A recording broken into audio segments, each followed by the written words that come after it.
Everyone, welcome to Sanvi smile YouTube channel. ನಾವು ನಮ್ಮ channel ನಲ್ಲಿ ಸ್ಪೋಕನ್ ಇಂಗ್ಲಿಷ್ ಸೀರೀಸ್ ಅನ್ನ ತಗೊಂಡು ಬರ್ತಾ ಇದೀವಿ. ಈ ಸ್ಪೋಕನ್ ಇಂಗ್ಲಿಷ್ ಕ್ಲಾಸಸ್ ನಿಮ್ಮ ಲ್ಯಾಂಗ್ವೇಜ್ ಫ್ಲೂಯೆನ್ಸಿನ ಬಿಲ್ಡ್ ಮಾಡೋದಕ್ಕೆ ಸಹಾಯ ಆಗುತ್ತೆ ಅಂತ ಅನ್ಕೊಳ್ತಾ ಮೊದಲನೆಯ ಸೆಕ್ಷನ್ ನಲ್ಲಿ ಈ ದಿನದ ಕ್ಲಾಸ್ ನಲ್ಲಿ ನಾವು ಸ್ಪೋಕನ್ ಇಂಗ್ಲಿಷ್ ಮಾತಾಡೋದಕ್ಕೆ ಯಾವೆಲ್ಲ ಅಂಶಗಳು ಕಾರಣ ಆಗುತ್ತೆ ಅನ್ನೋದ್ರ ಬಗ್ಗೆ ಒಂದಷ್ಟು ಟಿಪ್ಸ್ ಅನ್ನ ನಾವೇನ್ ಮಾಡ್ತಾ ಇದೀವಿ ಕೊಡ್ತಾ ಇದೀವಿ. ಸೊ ತುಂಬಾ ಜನ ಕನ್ನಡವನ್ನ ತುಂಬಾ ಫ್ಲೂಯೆಂಟ್ ಆಗಿ ಮಾತಾಡ್ತಾರೆ, ಆದ್ರೆ ಇಂಗ್ಲಿಷ್ ಮಾತಾಡಬೇಕಾದ್ರೆ ತುಂಬಾ ತೊದಲ್ತಾರೆ. ಯಾಕಪ್ಪ ಅಂತ ಹೇಳಿದ್ರೆ ಇಂಗ್ಲಿಷ್ ನ ಮಾತಾಡೋದಕ್ಕೆ ತುಂಬಾ ಭಯ.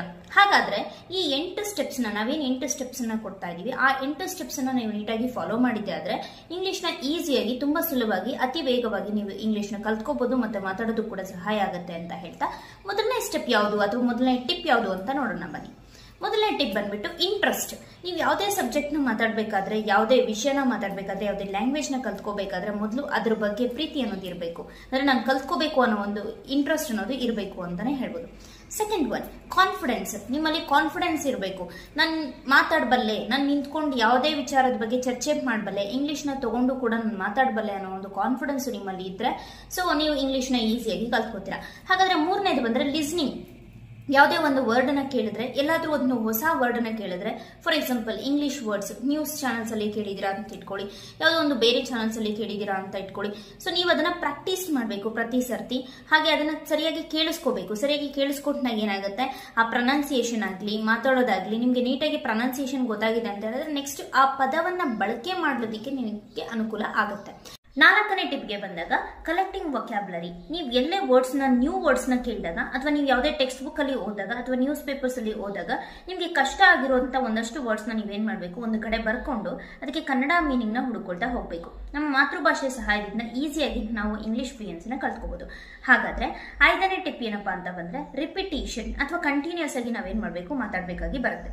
ರಿಪಿಟೇಷನ್, ನೀವು ನೋಡಿರುವಂತ ವರ್ಡ್ಸ್ ಅಥವಾ ನೀವು ಕಲ್ತ್ಕೊಂಡಿರೋ ವರ್ಡ್ಸ್ ನ ಪದೇ ಪದೇ ನೀವು ಮಾತಾಡೋ ದಿನ ಏನೇನ್ ಮಾತಾಡ್ತಾ ಇರ್ತೀರಾ, ಸೊ ಆ ಸೆಂಟೆನ್ಸಸ್ ನಲ್ಲಿ ಇದು ರಿಪೀಟ್ ಆಗಿ ಬಳಸ್ತಾ ಇದ್ರೆ ನಿಮ್ಗೆ ಏನಾಗುತ್ತೆ, ಅದು ನಿಮ್ಮ ನೆನಪಲ್ಲಿ ಉಳಿದು ಸೊ ನೆಕ್ಸ್ಟ್ ಯೂಸ್ ಮಾಡೋದಕ್ಕೆ ಕೂಡ ಅನುಕೂಲ ಆಗುತ್ತೆ. ಹಾಗಾದ್ರೆ ನೆಕ್ಸ್ಟ್ ಟಿಪ್ ಏನು ಅಂತ ನೋಡೋಣ ಬನ್ನಿ. ನೆಕ್ಸ್ಟ್ 6ನೇ ಟಿಪ್ಗೆ ಬಂದಾಗ ಟಾಕ್ ಯುವರ್ ಸೆಲ್ಫ್ ಅಂತ ಹೇಳುತ್ತೆ. ಏನ್ ಟಾಕ್ ಯುವರ್ ಸೆಲ್ಫ್ ಅಂತ ಹೇಳಿದ್ರೆ ನಿಮ್ಮಷ್ಟಕ್ಕೆ ನೀವು ಮಾತಾಡ್ತಾ ಇರ್ಬೇಕು.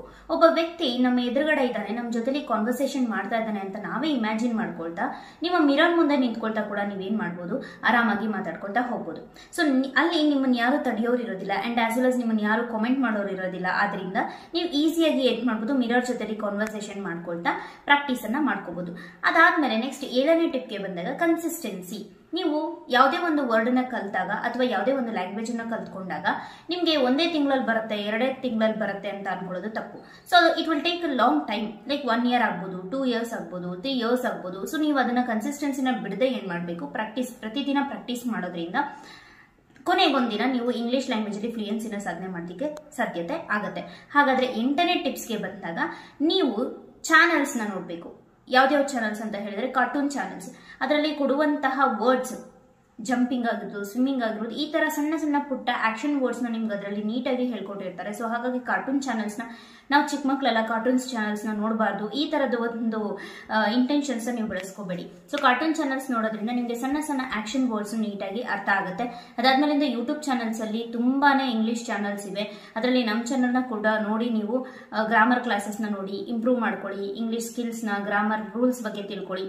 ಇದನ್ನೆಲ್ಲ ನೋಡ್ತಾ ಏನ್ ಮಾಡ್ಬೋದು, ಇಂಗ್ಲಿಷ್ ಫ್ಲೂಯೆನ್ಸಿನ ಜಾಸ್ತಿ ಮಾಡ್ಕೋಬಹುದು. ಹಾಗೆ ನ್ಯೂಸ್ ಪೇಪರ್ಸ್ ನ ಓದೋ ಅಭ್ಯಾಸಗಳನ್ನ ಇಟ್ಕೊಳ್ಳಿ.